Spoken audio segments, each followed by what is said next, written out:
Hello और welcome back to our channel commerce concept building. कैसे हैं आप सब? आई होप आप सब एकदम अच्छे होंगे, एकदम बढ़िया होंगे। आप सबकी पढ़ाई भी काफ़ी अच्छी चल रही होगी। तो कल को मैं क्लास नहीं ले पाई थी, कुछ प्रॉब्लम आ गई थी, इस वजह से मैं क्लास नहीं बना पाई थी।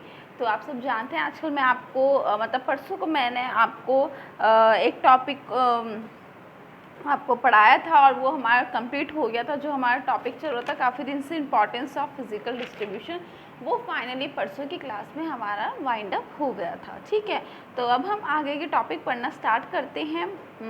हम पढ़ रहे हैं अब ऑर्गेनाइजेशन फॉर फिजिकल डिस्ट्रीब्यूशन, मतलब कौन कौन सी ऑर्गेनाइजेशंस बनाई गई हैं फिजिकल डिस्ट्रीब्यूशन के रिगार्ड या लॉजिस्टिक के रिगार्डिंग। ठीक है, ऑर्गेनाइजेशन for physical distribution।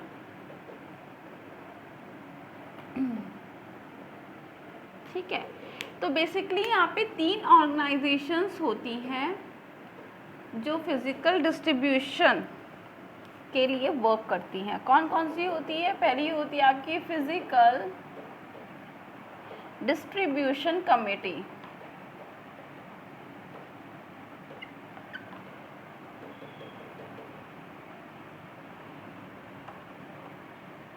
ठीक है, सेकंड होती है आपकी फिजिकल डिस्ट्रीब्यूशन डिपार्टमेंट।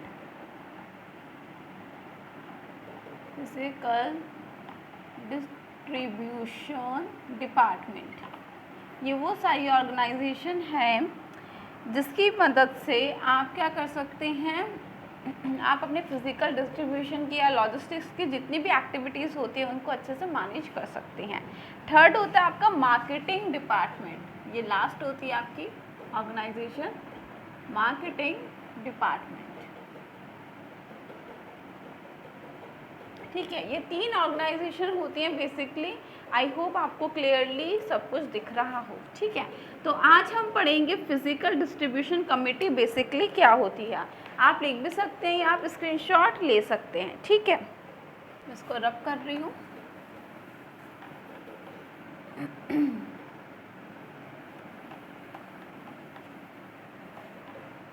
तो आज हम फर्स्ट यहाँ पे ऑर्गेनाइजेशन पढ़ेंगे जो कि आपकी फिजिकल डिस्ट्रीब्यूशन कमेटी। ठीक है, फिजिकल डिस्ट्रीब्यूशन कमेटी।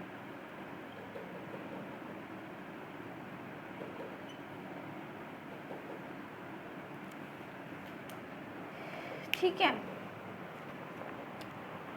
ध्यान से सुनिएगा। A separate committee for executing physical distribution functions is setup. देखो यहाँ पे बोल रहे हैं कि हम यहाँ पे एक अलग से कमेटी बनाते हैं। किस लिए बनाते हैं? जिससे हमारा जो फिजिकल डिस्ट्रीब्यूशंस के जो फंक्शंस हैं उनको हम एग्जीक्यूट कर पाएँ। ठीक है ना, क्यों बनती है एक यहाँ पे सेपरेट कमेटी हम बनाते हैं? क्यों बनाते हैं? ध्यान से देखिएगा।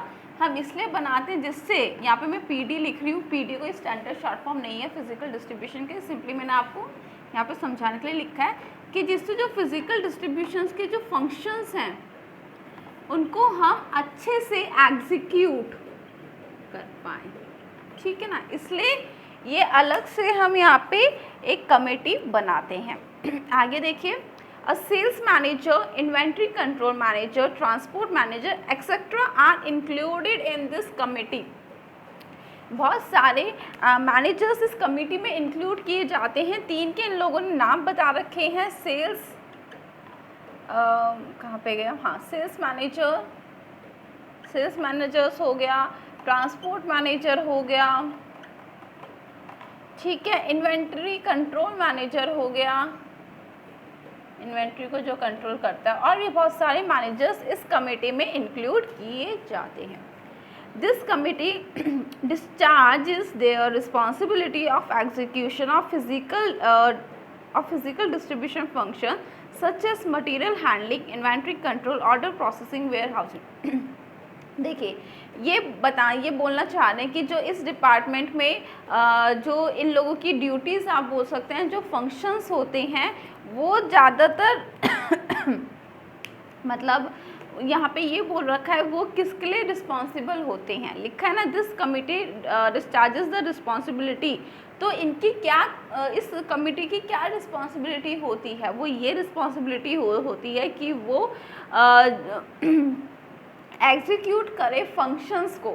कौन कौन से फंक्शंस को, जो कि रिलेटेड है फिजिकल डिस्ट्रीब्यूशन से। कौन कौन से फंक्शंस को, बहुत सारे होते हैं, मैं आपको नाम बता रही हूँ। Material handling, inventory control, order processing, warehousing and transportation. ठीक है, आई होप आपको वाली लाइन समझ में आई हो। एक बार मैं फिर से रिपीट कर रही हूँ, this committee discharges the responsibility, means ये जो कमिटी है इसकी रिस्पॉन्सिबिलिटी क्या होती है, इसकी रिस्पॉन्सिबिलिटी होती है of execution of physical distribution functions.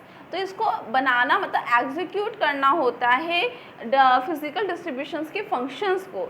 Physical distribution के फंक्शंस यानी कि कौन कौन से, material handling, inventory control, order processing, warehousing, transportation etcetera, means बहुत सारे फंक्शंस और भी होते हैं। ठीक है, तो बस आज की क्लास में मैं आपको पहली कमेटी पढ़ा रही हूँ, कल की क्लास में आपको सेकंड और थर्ड पढ़ाऊँगी। अगर सेकंड ज़्यादा बड़ी नहीं हुई तो फिर मैं थर्ड भी आपको कल की क्लास में करवा दूँगी। तो अगर इसके रिगार्डिंग कोई भी डाउट है तो आप आराम से मुझसे कमेंट सेक्शन में पूछ सकते हैं। तो फिर अब हम मिलेंगे कल की क्लास में, तब तक के लिए बाय।